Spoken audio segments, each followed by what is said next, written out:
Thanks, everyone. This is Dr. Ray Lindley, and I'm pleased to invite you to our workshop today. We're really especially pleased to have Mr. John Barlow, who will be conducting the workshop today.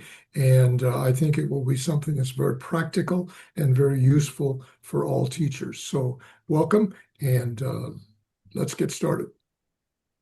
And before we jump in, if it's all right, Dr. Ray, I'll just go over a few different things about chat. If you have questions, please post your question or comment in the chat. If you're on Facebook or on Zoom, we will be monitoring those. And then just a reminder, like we usually do, if you do have any questions about your certificate, please get in contact with me. Those certificates, we have a survey at the end of this workshop that we will post. It's a Google form. You'll fill that out, and then by Tuesday or Wednesday, your time, you'll get the certificate sent to you by email. A few other things too. We have some really, really cool upcoming activities. The one activity that we have going on right now is a photography contest. So for your students kindergarten through grade 12, you can get onto our website. At the very top, it says academic contests and go into our performing arts. Performing arts is the academic contest that we run during the wintertime. So please get on and get your students involved. The great thing is this past academic contest that we had in the fall, our writing contest, we had nearly 3,000 entries from students all over the world. Our judges have been frantically going through and evaluating them. And I think for a lot of them that we were able to just view and check out, we were very impressed with the heroes that a lot of your children, your students had that they wrote about. And we were very impressed with their writing style, but mostly about what they've learned from their heroes and the people that they look up to. We'd also like to announce that in January is our next workshop, in January 24th, and we will be having a presentation by Dr. Jennifer Hill, and she will be presenting about assessments. She is a professor, and she's done a lot of presentations. She's done presentations for us in the past too online, so you may see her and you know her. And so make sure you put that on your calendar, January 24th. And then also we have some in-person workshops coming up. One at the end of this month, in just a few days, we will be in Almaty, Kazakhstan, doing some workshops for schools and educators, administrators. So if you're in Kazakhstan, please reach out to us and we can get you some information about that workshop. And the end of December, we will be in Jeddah, Saudi Arabia, and we'll be conducting workshops there too. So please reach out to us. We're excited to be able to meet many of you in person and continue to provide some quality professional development. And speaking of professional development, I'm excited about having Dr. John Barlow with us. Like Dr. Ray said, we're excited to have him with us and talking about lesson planning. And with that, I think we'll turn that over now to John, and John will go through the process of sharing the screen and getting set up. And feel free again to post in the chat if you have any questions, and wait till the end for the survey to get your certificate that will come next week. Thank you, Jake. It is such a pleasure to be with you all today. Just want to make sure that my screen is up. And let me make sure I could go to the slideshow. I've got to find my cursor here for a minute. All right, there we go. And then if you want to change from presenter mode. Presenter mode, yep. Hold on, it just left me, Jake. This meeting, let's see, where's that at? I think it's hidden by your. Yeah, hold on. If you just drag that down to the bottom or something, it should just drag. If you grab the green. The green? Or move it okay. to the side. Yeah, there you there go. we go. Okay. You move it right down to the bottom. And then what am I looking for again on that one, Jake? Drag it down and it will say presenter mode. Actually, what's happening is that the meeting is being recorded is covering over that. Oh, okay. Then right down, right at the bottom of your slides, there's that. Yeah, the fourth one over to the right. You can click on that, and that should do it. Oh, this one here? No, right below your slide. right next Oh, to I see the this one right magnifying here. glass. No, the one right to the left of it, I think, is it. Not that one, the other one. This one? To the right, to the Oh, to the right. right. Right there, yep. And Oh, that didn't do it. I'm sorry. oh, Click on maybe that I, again, and then let's move your recording taskbar to the side. Yep, drag that now. There you go. Oh yeah, three dots. Mahar is telling me the three dots do work. okay. Not those three dots. I'm sorry. Not Go back those. to your slide. I don't The know why slide. it's right below your slide where it has the three dots next to the camera. Oh, there we go. Yeah, and go to hide presenter view. There we go. And then go from beginning. Beginning. Okay. Well, darn it, Jake. Um, Let me back out of this. I'm sorry. Are you there? Yeah, yep. Okay. So Yeah, you are should be you able to. able? I can see your screen now, but yeah, Can click you? from the beginning. Okay. Yeah, it's not allowing me to go there. My screen went black. Uh-oh.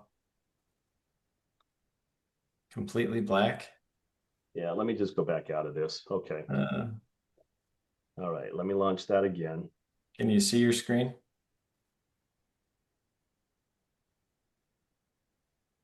We practiced this, everyone. We did it twice before the workshop. Make sure that it was working well, and it was. It was going very well. But sometimes there's some technical difficulties. Now go to display settings There in we go. Now I can get it. there you go. Swap presenter. There we go. All We made right. it. Yeah. All right. Well, it is a pleasure to be with all of you today. In fact, Jake, as you were talking about some of the inside or on-site trainings that you've got going on, I my heart became a little envious today because I've enjoyed my travels going down to Saudi Arabia, to Cairo, to Iraq, and spending a lot of time there in working with international accreditation. It is a privilege to be here with you today and to talk about a subject that I hold near and dear. And part of the reasons why I like it so much is because it deals with lesson planning and effective lesson planning. When I opened several new high schools in the state of Nevada in the Las Vegas area. And as I would go out interviewing on recruitment trips around the United States for teachers, the one thing I would ask is how do you maintain a well-managed classroom? And not many students would come up with the idea that if they had planned well their lessons, that would minimize the amount of behavior issues that they have to deal with in their classrooms because the lesson content took care of that. And they were able to plan effectively to really maximize the time and to engage the students. So we're going to talk a little bit about today through the lens of if I were a Spanish one teacher, and that's what I taught when I was teaching. And so I'm going to be setting it up for learning a skill. Now, it's lesson plans can be slightly different, and I'll go into that just a little bit throughout the content. But lesson planning can be quite different for what it is that you're trying to teach. So I want to make sure that you're understanding exactly what it is that you're teaching and making sure that your plans are designed with that focus in mind, and of course your audience. So today, here's what I'd like to do. I'd like to actually walk you through. I'm going to give a brief introduction in just a moment, but we're going to talk about the components of an effective lesson plan. We're going to actually carve out what lesson objectives look like, because that's where you really need to start is making sure that your lesson objectives truly are focused on what you want the kids to be able to know and to be able to do by the time they walk out of your classroom that day. We're going to talk about lesson sequences, setting the stage for learning, engagement of students, the I do, we do, you do, we do, and I do framework, and then, of course, the assess and the reflecting back after the lesson is delivered. But prior to getting to that, I'd like to just share a little bit of the reasons why I do what I do. It's interesting. So when my wife and we are featured here in the very center. Her name is Pam. She was an educator. When I married her, she was already teaching, I believe it was fifth grade at an elementary school. I had never taught or saw anybody teach so well with such passion and energy and excitement and enthusiasm. And it was interesting because I looked at that and I thought, you know what, I want to be just like that. I want to have that same level of really just getting kids on fire about the content. And so obviously we decided to have a family, and I have 5 children, and they're each married. And you could see that I have some little ones along the way too. Pam and I are grandparents to 19 grandkids. Some live in Lexington, Kentucky. Some live in Utah. Some live in Nevada. And so Grandma and Papa get to travel periodically to go visit our kids. And that was a lot of fun. Recently, just a kind of a cool trip in Lexington, near Lexington, there is a replica of Noah's Ark that is the exact same size as what Noah built. And so we're able to walk through that to see how perhaps he constructed that ark with his family. And it was a great experience to walk through that. So if you ever come to the United States, you could see a full sized image of the Noah's Ark. But we do like to travel. And you know, it's interesting, through the years, with both my wife and I being educators, I decided to go into the administrative realm and became a dean, assistant principal, and then eventually a principal and a superintendent. I opened up 3, 4, 5 brand new high schools, either as a teacher and as an assistant principal, and 3 of them as a principal here in the Clark County, Las Vegas area. My last stint with being in the public sector was actually in a charter school. So I worked directly with the board. I was a superintendent of that system. I oversaw about 9,000 students. We had 7 schools. I supervised the principals, and it was a wonderful, wonderful part of my career is to be at that level with those kids and those families and teachers. So my background is with obviously administrative, with teaching. I've observed lots of different classrooms. I've seen some marvelous instruction. And it's really exciting to have gleaned a lot from some of the finest teachers in my buildings, and to really take what I saw them deliver and bring that together and give that and share those strategies with you today. So John, did you yeah. learn leadership practices from 5 kids, or did you learn it at the school? Because that's a wonderful picture of your family, beautiful family. Well, you know, it's a combination of both. Yeah. You got to be a good parent to have effective kids and kids that go off and contribute back to their communities. But really, I had some amazing mentors in my career, and I was able to pick up on what I saw that were very effective strategies on leadership, on really trying to get teachers motivated to become their very best and support them in their classrooms, to give really direct feedback to them and then watch them grow and flourish. So that became part of the strategy in recruiting young teachers and then really supporting them and making sure they can be the very best they can be, just like I would do with my own kids. So good question, Jay. Yeah. All right, so today we're going to launch into, first of all, the writing of the objective. This is where you have to really clearly understand what it is that you want your kids to be able to know and to be able to do. So I'm going to break this down for you a little bit so that when you're thinking about writing the objective for your content, we're going to call it the ABCD approach, okay? The A is obviously the audience, which is your participants. The next one for B is the behavior. This is what you're going to have the students do. This is what you're going to be able to observe while the instruction is going on, and to make sure that they can model what it is that you instructed them to do, all right? The C of the ABCD is the condition, is under what conditions are the students going to perform the behavior?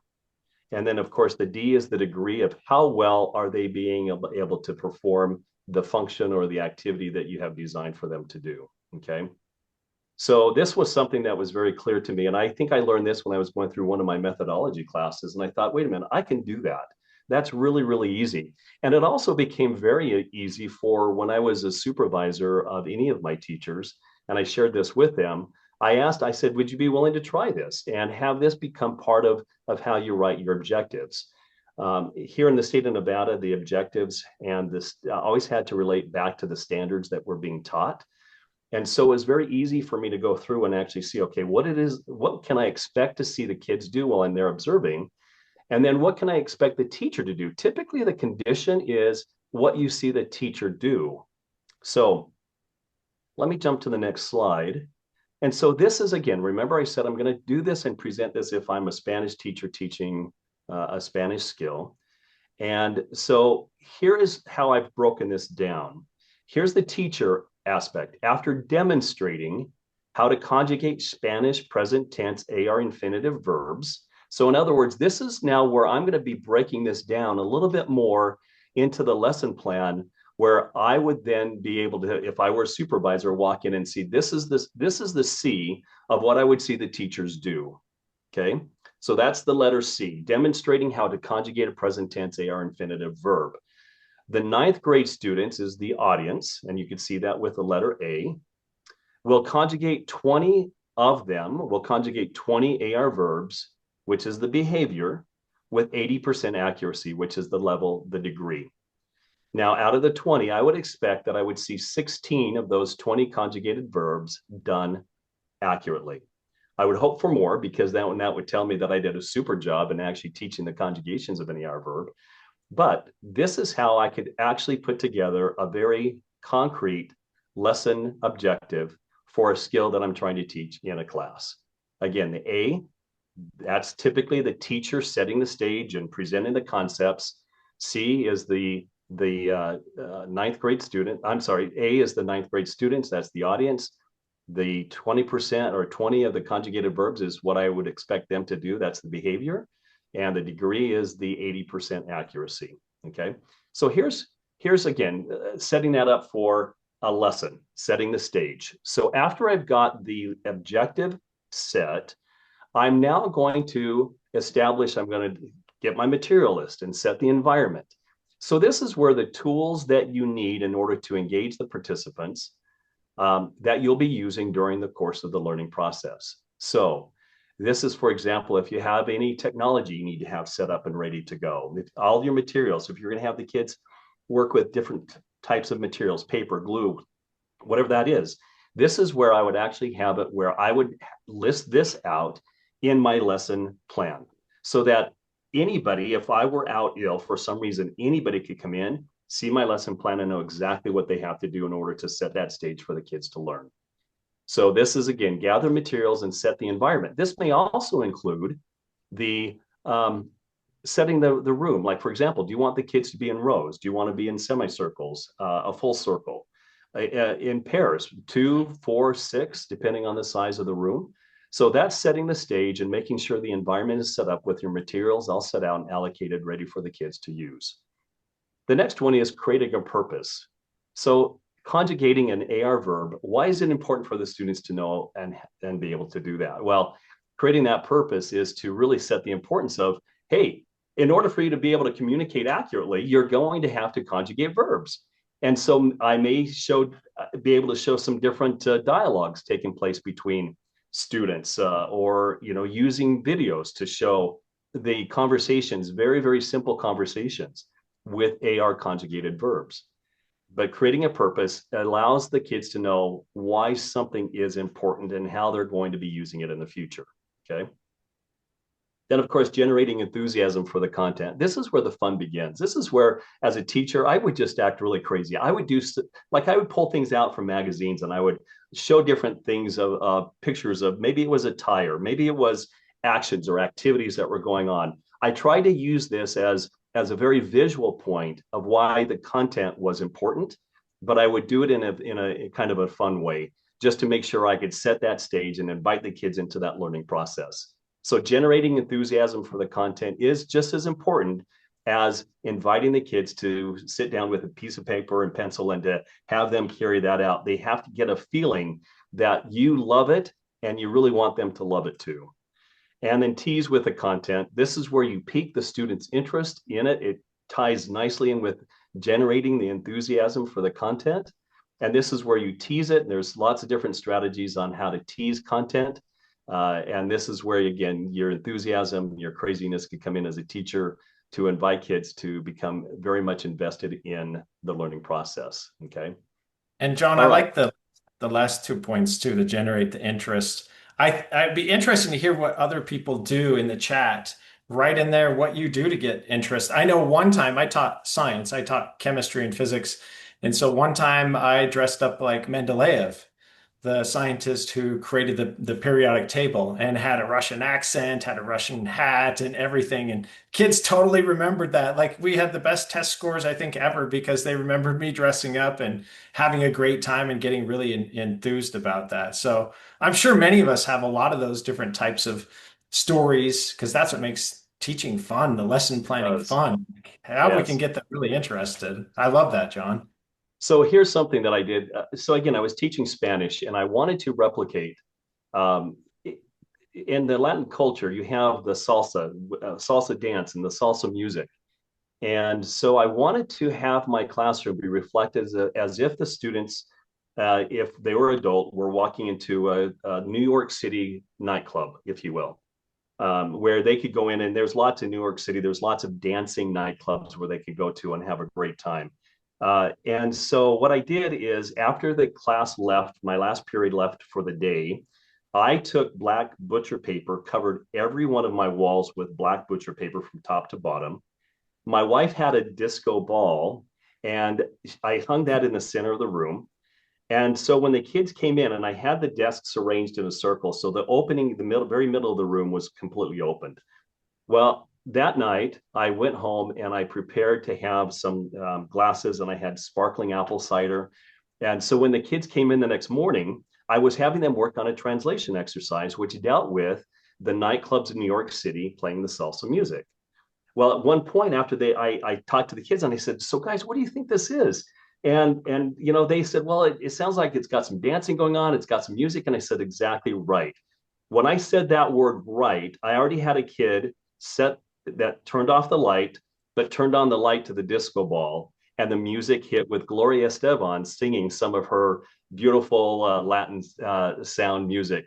And all of a sudden, the lights are flashing around the room. It was so fun. But again, generating the enthusiasm for learning the content is really what I wanted the kids to do. And I later on, years back, years going forward, kids would come back and say, "You know, Mr. Barlow, the one thing I remember about your classroom was that nightclub in your room with the disco ball."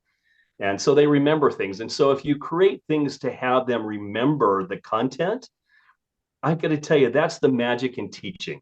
And so teasing with the content was having the room blackened with the light hanging in the center and the kids trying to figure out, okay, what's going on here? That was a great tease to learn the content.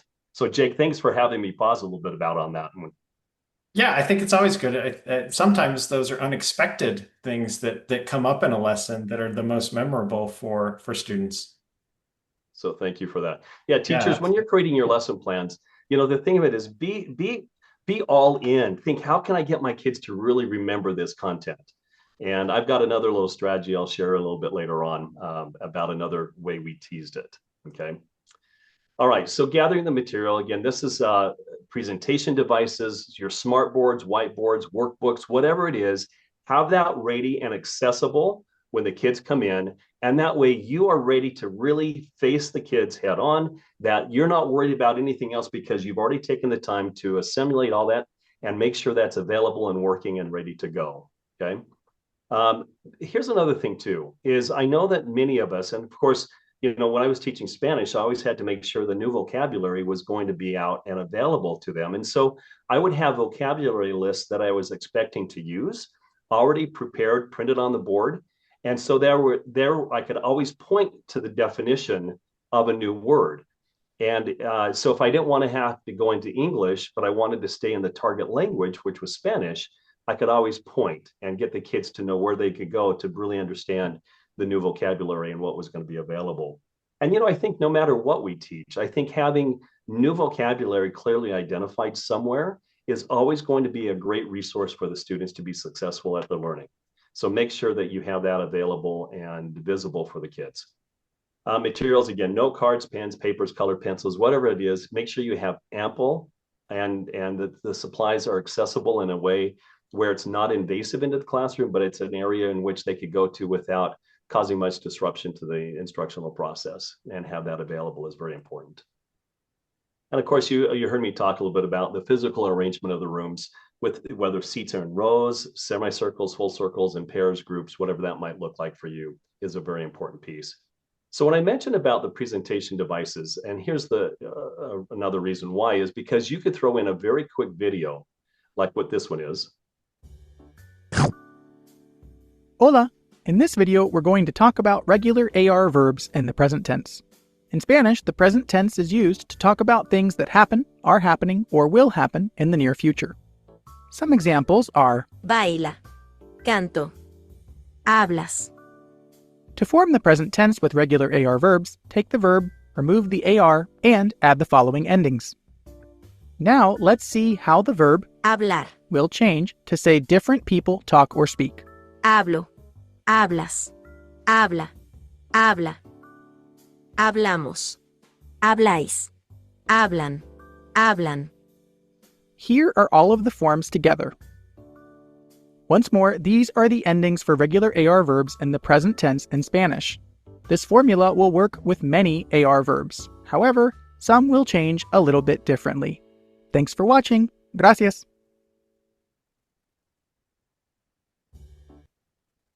So that was a very, I believe it was 1 minute and 43 seconds. That is just a quick little, perhaps after you've done your sharing, could quickly show a quick review of what it is you just got through teaching the kids. But again, you'd have to make sure that you've got the stage set, your technology is set up and ready to go, and that you're completely ready for anything to take place in your classroom when it comes to instruction. Now, creating the purpose, why it's important for the students to know and be able to do is another really important piece. And there's several different ways you could tell a story. You can share personal experiences in your own personal learning of how it was for you to be able to learn that concept. So this is an important thing about creating the purpose. And I'm sure there's lots of areas. And Jake, I liked how you invited them. How have some of you created purpose prior to actually going through the full instruction? How have you created a purpose for the content that you're going to be delivering? And I would love to be able to have that and be able to share that out a little bit later on. So having that would be a great thing if you want to put that in the chat as well. But again, this is creating a purpose for why it's important for the students to be able to know and do this, this particular activity. Okay, so the next one is generating enthusiasm for the content, and we just talked a little bit about that one. So here's another idea that I just did, and this is demonstrating in a physical way of remembering the concept.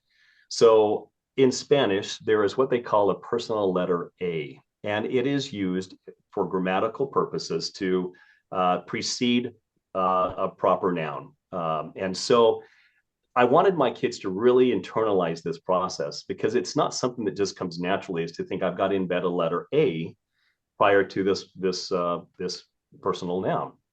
So I asked my wife, I said, Pam, can you actually create sugar cookies in the shape of a letter A?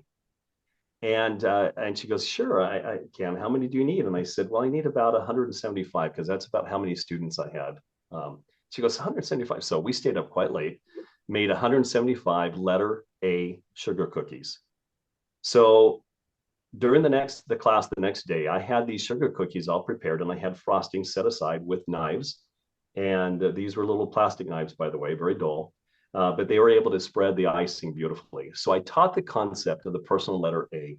And I asked the kids, I said, here's something I really want you guys to internalize. I want you to really digest this concept. But here's the way we're going to do it.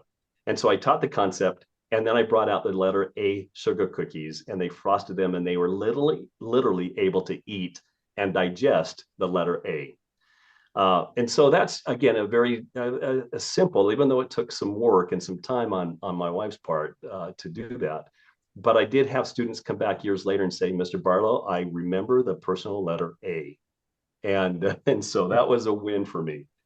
So anyway, that's kind of a fun way, but demonstrating in a physical way of remembering the concept is something that we need to be able to do when we're teachers, and deliver that so that the kids can find meaning and be able to recall, so that when it comes time to be assessed on that concept, they can be able to perform it very well. Show pictures found in popular magazines. I use this a lot. I would use large Spiegel magazines. They produce those here in the United States. and I'd cut out pictures of things that I wanted to demonstrate. And the kids really, really liked those. It was obviously magazines were an important thing for them and very colorful. And so I used magazines. I found things that the kids could easily identify with. And so that's what I typically try to do to create and generate any kind of enthusiasm for the concepts. And then, of course, use technology as appropriate. Tons of stuff on YouTube. I'm not sure with all the securities what's available and what you're allowed to show, but there are some educational type of videos that are very, very appropriate. Like the one I just showed you with that was very, very easy. I've got one here a little bit later on talking about the I do, we do process. And again, you could get it by grade level. And so there's a lot of different resources out there, of course, but sometimes using the internet and the technology it's available is an appropriate thing to do and can generate enthusiasm for it as well. All right, so the last one is the teasing of the concept, piquing the student interest. Again, read a quick paragraph and emphasize the conjugated verbs. Show visuals of the conjugated verb and the infinitive verb, like that one little video clip that I just showed you is another way to pique student interest in doing something. That's all going to have to be on how creative you can be. Again, you could even do it beginning with teasing the concept with new vocabulary. Pick out some fun words and have fun with those new words that you're going to be utilizing in the content as you deliver it. Okay. Again, if you have any ideas. We have some interesting ideas in the chat Okay. about the purpose, if you want to go over some of them now. Mona writes to get a purpose and gain enthusiasm. She said, I used to do this by making my students swallow cookies upon which words like good or bad, nice are written, to stop using them in writing and use more advanced vocabulary. So she was encouraging them to eat a cookie when they were writing, to make sure that they're writing the right words in their writing practice. And then Mr. Tony Crawford writes, creating a purpose connects with real life experiences. In one example, my grade 7 geography students took on solving a school district issue with attendance zones for each school. The problem was some schools were overcrowded and others partly empty. So they took a real life example that the school district, a group of schools, the local schools, were going through, and had the students really focus in on how to solve that problem. Jake, I love that. And that's the beauty of being an educator, is that if you create it with something that's very tangible, very real in what's going on in this society and the environment, the culture surrounding that educational environment is so powerful. The kids can really catch on to it and understand the importance of that. So thank you for sharing those and that bringing that real world into that environment and that activity is wonderful. Thank you for sharing. And John, how do you see these different activities in the lesson planning? How does it work from kindergarten through grade 12? Well, there's a question in the chat about how applicable are these for higher grades? And you taught high school, so you'd be able to really focus on the higher grades. So the higher grades, I can. When you're talking about the applicability, I grew up, when I learned Spanish, obviously, I had a very targeted and focused content. And so I really honed in on all the things that were, like the Spanish music. There's some phenomenal Spanish music that's out there that the kids really like, very popular with popular artists. And so I was trying to introduce new artists to the kids through the music and their lifestyle and the things that they did to contribute back to the community in which they lived. So it's like, what service organizations were they part of? Who did they donate money to? And what was important for these artists, so that the kids could see that the popularity of these up and coming, beautiful, wonderful, talented people really have an impact on the societies in which they lived. And always the focus with my kids is, how can you utilize this skill to give back to the community in which you live? And I think that's an important thing, that educators, we have that ability to be able to really kind of direct them to it. So for the high school kids, I always tried to look at the applicability of the content. And so the purpose was something really big. I always tried to make sure they understood, here's why you're learning what you're learning. Now with the younger ones, I mean, there's so many different things. You have there's the STEM type programs, the science, technology, engineering, mathematics. You've got that, which a lot of very hands-on activities. The more hands-on and the more directly involved in the learning the kids are, they're going to find more applications to that. And I guess that's even the question you could ask is, how can you apply this outside of our classroom? Where do you see this fit in your life? How would this be, if I were to see and meet you at a park somewhere, and you're involved, how could this be involved in the park setting? So there's lots of different ways in which we could actually invite the kids to become more engaged with it and have them think beyond the classroom walls. So, Jake, I don't know, what other ideas might you guys have? Well, Yeah, I like that. I will say too that we can take what's going on around us today.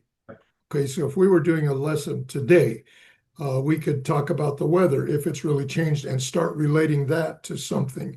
We could talk about last night's football game and how much that can relate to what we're doing here in class today. There are just several things like that that if we just think carefully about what's around us right now, that will help us maybe hone in on the objective we're trying to do today. And another thing, I know that a lot of families like to go visit malls in different countries. And so if I know that already as an instructor, I might want to generate some ideas about activities that they could go and do at the mall and see what they can bring back as a result of their applying the newfound knowledge in a mall setting. And so just an idea is to take what families can do and where the kids can actually see them applying that concept and that content is very powerful. And a couple questions, John, is how do you create your lesson plan to accommodate students' different levels of background knowledge or experience, or if there's special needs? And then another question is, how do you determine if a lesson plan's objectives are being evaluated? What are some good ways to determine that? Okay, so Jake, I'd like to come back to those near after I get through with the I do, we do. So let's hold off on those two, and then let's see what we can do through the I do, because that's where the differentiation comes in. So let me get to that point here, and then we'll address it at that time if that's okay. Yeah, they're good questions. And so it sounds like your lesson planning for this workshop's going well because people are already anticipating those topics. Perfect. Okay, and then lesson sequencing. Now this is where you're the important part of engaging the students. And so there's lots of different ways, and there's tons of strategies out there that help teachers get the kids to be engaged with the concept. So for example, if I'm teaching the AR verb conjugation in Spanish, after I get through teaching it, I might want to say to the students, okay, I want you to turn to your partner, your seat partner, and I want you to share what I just got through teaching. I want you to teach your partner exactly how to conjugate an AR verb. They would reteach it, and then perhaps there could be some translation going on. I would give the phrase in English. They would then translate it to Spanish. So you're looking for a way in which the kids can be engaged, not just between the teacher and the student, but are you getting kids to talk with each other about the content? Now in Spanish, it's easy because I could hear them replicate the words and the language in the target language. But if it's math, I might have the kids turn to each other and solve another problem together as a pair. Then I would have them maybe reteach the concept to each other. Now, translation would really only apply towards if I'm teaching another language, and then I might say to the kids, okay, as a pair, I want you both to come up and I want you to reteach to the class exactly what we just got through going over. So engaging isn't just between the student and teacher, but it's have them physically working with the content that you just got through teaching. This is the observable behavior. One of the other materials that you may want to have is a teacher clipboard with some kind of a rubric on it, so that as you're walking around the room, monitoring how effective the kids are at working at, again, this is the B of the objective. What behavior are you expecting them to do? You can monitor by writing little check marks of whatever that rubric is that you created. So that also goes into the part of how do you break it down so that you're looking at all different maybe learning gaps with your kids. And you now know where, because you're walking around, you're seeing, you're observing, maybe where some students need a little bit of extra help and more support, as opposed to others who really got it and are now able to flourish with that new concept. So engagements of students, and here's some things to look at when you're talking about levels of engagement. Is it equitable? In other words, do all students have access to every bit of the materials that are in the room, that no one is left out, that you've made sure in your mind and you've adequately prepared for everything, and that every child within the environment, every student there, has an opportunity to be successful and respond and engage, that they're paired with people. Like if you have a lower student, might be paired with somebody who's a little bit higher. And that student can really help the lower performing student maybe understand the concept, maybe even better than the teacher could.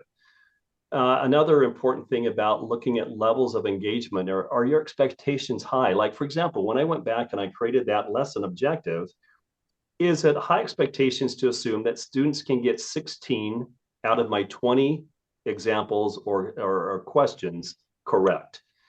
That would be an 80%. Is that high enough? Or should I go to a 90%?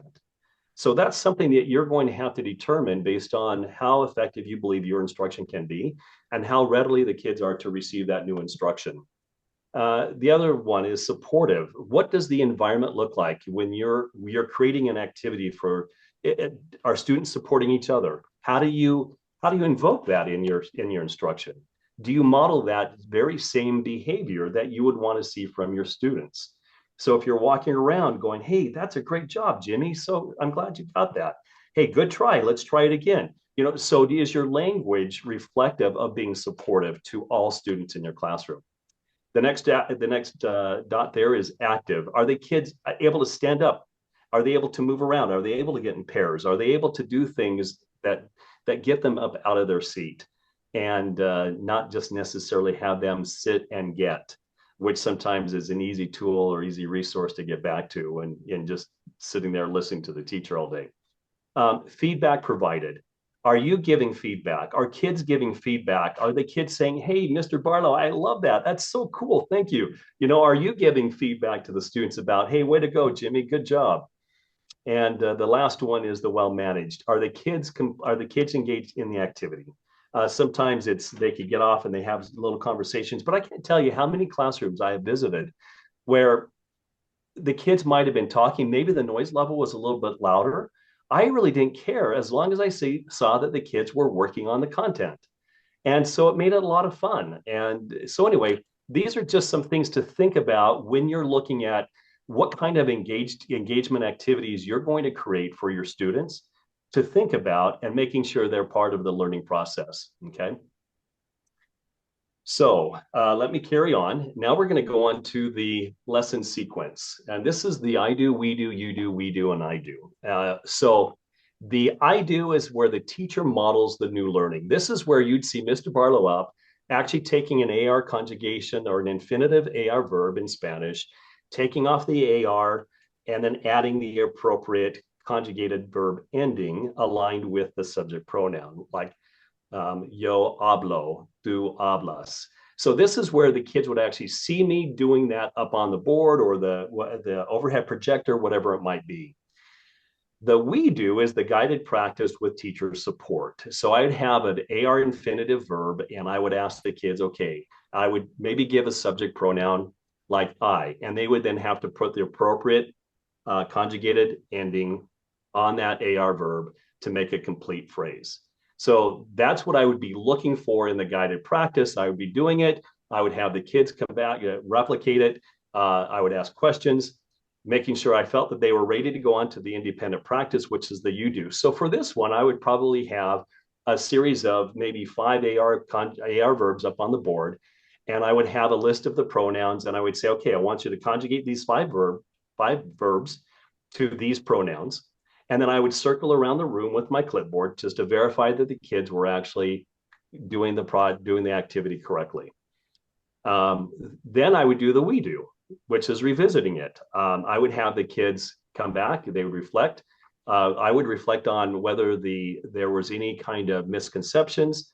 I would have the kids go back and maybe have the kids come up and teach other kids, how to do this. So again, it's the we do collectively back together. And then I do closure. I would do remodel and summarize any of the key points for reinforcement. So this is a very, very brief way to do this. And I'm going to show a very quick video here to kind of deliver the content better.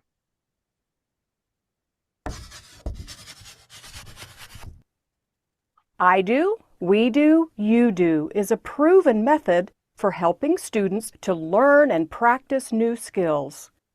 Let's see how it works. As an example, we'll see how a mother bird teaches her babies to fly. She follows the method of I do, we do, you do. The mother bird is the teacher, and the baby birds are the students. The first step is I do. The teacher demonstrates the new skill she is teaching and explains the process to the students. The teacher might demonstrate the skill a few times to make sure the students understand. The second step is we do. The teacher and the students practice the new skill together. This is where they spend the most time. They practice the skill together until the students seem confident about the process.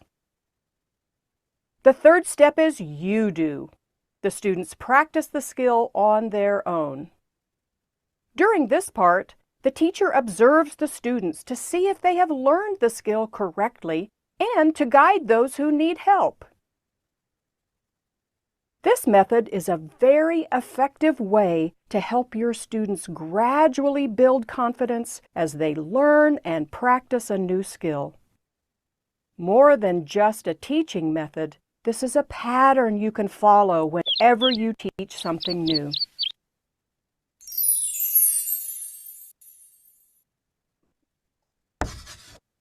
So one thing I want to mention is the question came up about the what if you have different learning groups, gaps? And so there would be time in the construction of my lesson planning that I would actually identify what we call centers.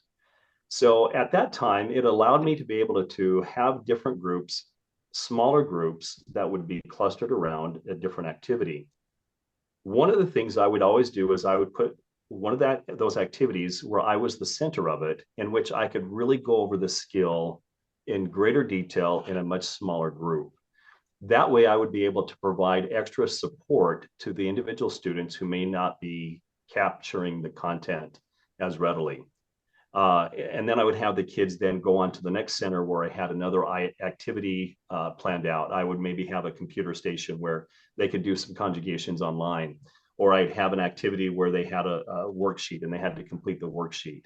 But I always made sure that there was a time period in which I was able to sit with the students and be able to actually go over the concepts much more effectively and with a much smaller group.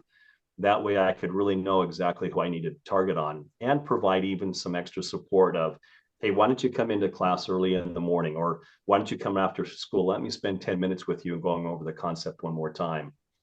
If any of you are fortunate enough to have any kind of teacher aides in your system, perhaps there could be some pullouts during a time in which there's maybe an activity going on, and it allow that teacher aide to help and to cement maybe some of the concepts that are a part of that. Jake, do you believe there's any more questions regarding how to differentiate that a little bit and some activities that might go along with that?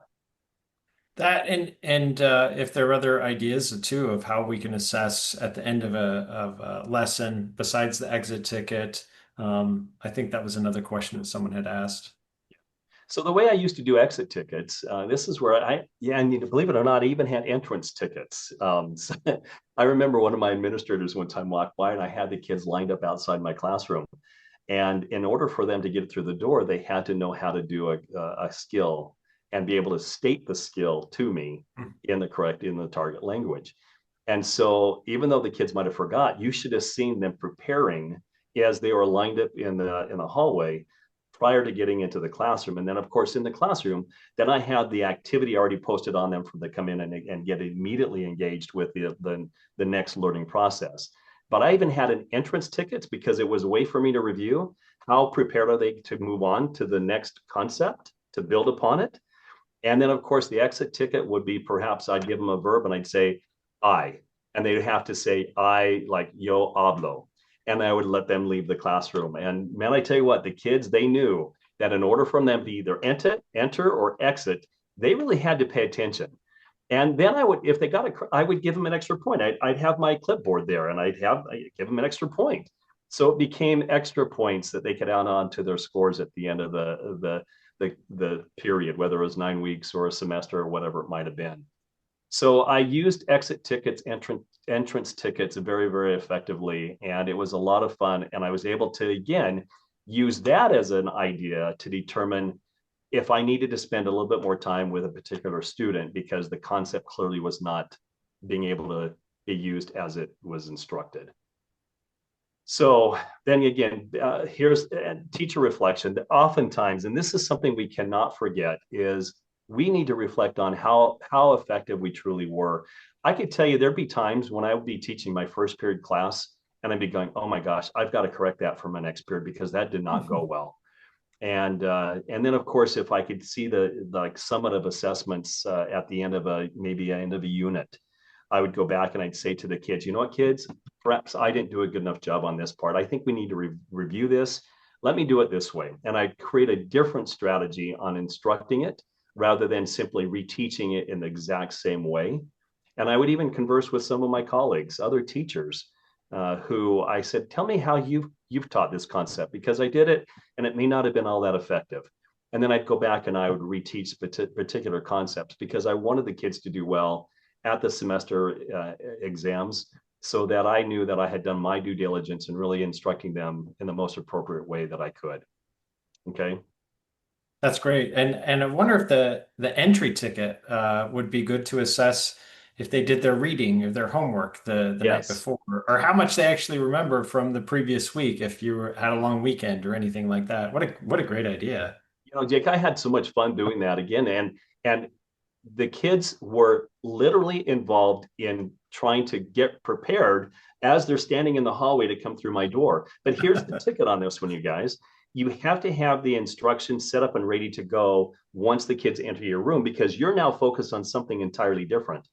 I also stood at the doorway so that I could still monitor the behavior of the kids in the classroom, as well as the kids that were lining up and ready to come into the room. So be creative with that, but make sure you're always thinking of student safety and that you've got your mind, your eyes are able to kind of review both areas, but have the classroom set up for an engaged activity for the kids to do. And it could be the anticipatory set, 5 questions that they have to answer. It could be a review from the previous day, whatever it might be, but have something in that they have to get it out and do so that you're not worrying about the classroom behavior that's going on while you're allowing the kids to enter in the classroom. Okay. Yeah, and it maximizes the bell to bell time that you have. Students Absolutely. come right in, they start working on that entry ticket. I think that's a really, really good idea. Do you want to take any other questions right now, John, or do you want to keep going? I've got one more slide I want to show them. Okay. So here's the thing is, if you're looking at writing a sample lesson plan, here's a list that you could use. You could put your objective clearly stated there. Your materials list is next, your vocabulary for you to go over. And this is when you really break down what you're going to be doing and expecting the kids to do. This is the 1, 2, 3, 4, 5. This is where the instruction truly takes place. Okay, is in these 5 areas. And then however you choose to assess, whether you're walking around, you're doing individually, you're having the kids complete a worksheet, you're having the exit ticket, the entrance tickets, whatever it might be. This is however you choose to assess whether the kids understood the concept and how well you taught it. Okay. So you could write these things down. I could share this with you, but if you created your lesson plans in a way, this is exactly what you would need to have in it to be effective so that you had your own roadmap to follow. Okay. And the last one, the impact on this one, ladies and gentlemen, the more effectively lessons are planned and more prepared teachers will be in managing student behaviors. That's almost a guarantee. Have your lesson plans filled with rich activities. And then the last concept I want to just share, effective lesson plans are a sure way to promote student learning, monitor progress along the way, and prepare students for the next level of learning. And that next level of learning could be another concept that is built upon for your own instruction in your classroom for the kids to know the content. Okay. So that's pretty much it. I have just my last slide is just the thank you. So I'm happy to entertain any kind of questions you guys might have. And if it's okay, John, maybe what we'll do is we'll finish off with Dr. Ray's words of wisdom. And then as everyone is filling out the survey for the workshop so they can get their certificates, because I've already received some questions about that, then we can post that survey. And while they're doing that, we can take some more questions because we have some comments and questions in the chat right now that we could address. So Dr. Ray, if you're okay with that, we can turn the time over to you for the famous Dr. Ray words of wisdom. Sure. Well, this has been wonderful, John. Thank you so much. And one of the things that we know about teaching is that we never can say that we got it. We're always learning and we're always trying to do better and so forth. There are actually a couple of thoughts that I wanted to share today. Number one is a proverb that I read, which applies very much to what we've heard today. And that's basically this: there are dreamers and planners. The planners make the dreamers' dreams come true. I love that, Ray. Yeah, the planners make the dreams come true.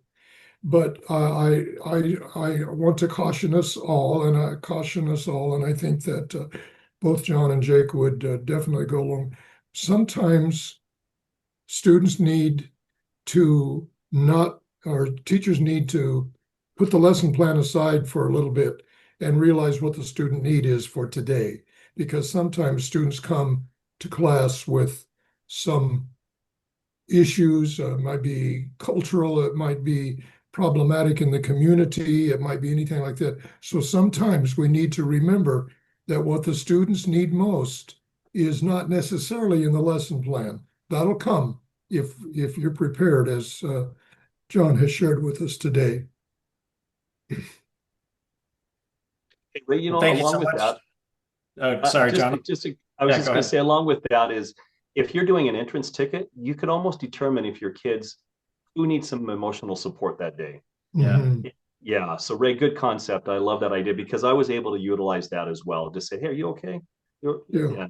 Yeah. So thank and, you. I have to say, John, one of the things that you talked a lot about entrance tickets, but I think exit tickets, you talked some about that, but sometimes that's a good way for the teacher to understand or to know if the lesson concepts were learned today. Sure. That's really good. All right. Well, everyone, we finished with the workshop, finished with Dr. Ray's words of wisdom. I've posted in the chat the workshop survey. You need to fill it out in its entirety. You need to add in there 3 different items that you learned so we can make sure that you participated. You're not just jumping in at the very end. And then also we've added some other questions to the survey. We want to get some thoughts and ideas of some other workshop topics, and maybe possibly some contests for teachers too. So please get in there, fill out that survey. While you're filling out that survey, we will address some of the questions that some of you posted in the chat. And then you're welcome to also either raise your hand or put questions in the chat. So fill out the survey, but also stay tuned to some of these questions. So, Mr. John, there's a question from Aisha. Good question, because we have a lot of teachers who are teaching online right now. And what she tries to do is she uses direct teaching, direct lecturing, quizzes, scenario-based questions, try to really get students really involved. And she wants to know, what are some good ways, especially to get 8th, 9th, and 10th grade students to really be engaged with that lesson planning, besides if there's anything else besides this direct lecturing, quizzes, scenario-based questions. Is there other ways that you have thoughts on we can engage students? I'd have to go back to my wife again on that one. During the COVID, her school went to the full online computer. And so she recognized that even though she would have 100% attendance online because it was required for the kids to at least join in, but a lot of kids would have their screens put on, where they're not visible. But what she did is she started creating some competitions where, based on completion of work, based on interactions, or based on the number of responses verbally given during the time period that the instruction was taking place, then she would send them little tokens of appreciation. She would actually send them like a $5 gift card to somewhere. I know that took her personal resources, and then she started doing like maybe on a weekly basis, and she started really accumulating the notes of what the kids and their participation level, because really, I, there's not a lot of levels of engagement that you could do other than just hearing the kids respond to and that kind of an activity. So she did it where there was competitions, and then because it was a community, even though the COVID was going on, she would prepare little baskets of goodies, and she would go over and drop those things off at their doorsteps. Hmm. And to honor their involvement, because she recognized that it was not something that was very comfortable as to have sitting in front of a computer for 6 hours every single day. So she looked at ways to create activities that motivated the kids to compete. And I don't know all they were. Unfortunately, I was not in the world in which I had to worry about that. I just watched her and I saw how successful she was in getting the kids to join in the conversations during the time that instruction was delivered. But it sounds like too, John, that one fundamental thing that she did is build relationships. And She she did did, that yeah. by really showing that they're people and that she cared about them and wanted to be connected with them. And that's probably, I mean, that's first and foremost if you're teaching online or in person or anything, is getting to know your audience and your people that you teach. Yeah, I love that. Let's see, what other questions? And feel free to add your questions or raise your hand if you wanted to pose any of these different thoughts and ideas. But we have a lot of good comments in here, and a lot of good thoughts and ideas on different ways, different topics that we can present to. Another question, John, about higher levels of teaching for the higher grades. Yeah. Any additional thoughts on teaching the higher grades and keeping them engaged and building good lesson plans? Well, it's interesting. If the higher grades, you're looking at a ninth grade, 10th grade, 11th, and 12th. I found out that I really enjoyed working with my ninth grade kids because they were just silly. They were still kind of in that fun stage where if you sit, you almost become where you're self-deprecating. You kind of make fun of you, and the kids would then go right along with it. And that was actually a lot of fun. The sophomores, the 10th graders, man, I tell you, I think that was a very difficult age group. They're still trying to decide who they are. And so that took a different level of engagement. They didn't want to necessarily put themselves out there because it might be too embarrassing. And so I had to think about in terms of how do I better engage the Spanish 2 type kids into the lesson. And I noticed that I couldn't call them out. I had to set the stage up where I gave them time to think about the responses before I called on a kid. Like I would say, I'm going to call on somebody to conjugate the AR verb for bailar in the we form. So I would pose the question, pause, let the kids think about it, maybe even call for a volunteer. And if I didn't have a volunteer, then I would actually say, hey, Billy, tell me about the AR conjugation of that word bailar in the we form. And so I took a look at, again, the age mindset of the kids. Now, the juniors were great. The juniors probably is the best class. They're almost to the seniors. They're all in good status. They would almost complete anything. So the juniors and the freshmen are probably the easiest ones to work with. And you really are they're able to respond and get engaged with the activities. The seniors, you had them up until maybe the end of the first semester. After the first semester, you really had to create something that was meaningful, not too silly, but yet gave them the crutch of the information because they had done that, been there. They didn't need to have any more of the silliness. And so you have to kind of look at the age level that you're looking at and understand what they're going to be willing to do. But I always tried to give respect to the kids where they were and making sure that I didn't embarrass them, call them out. I wanted to set them up for success, give them lots of time to practice. Remember that little scenario where they said that is the emphasis of your instruction is giving ample time for practice. Practice, practice, practice. And so with that in mind, that's how I would approach the different age levels going up to your senior year.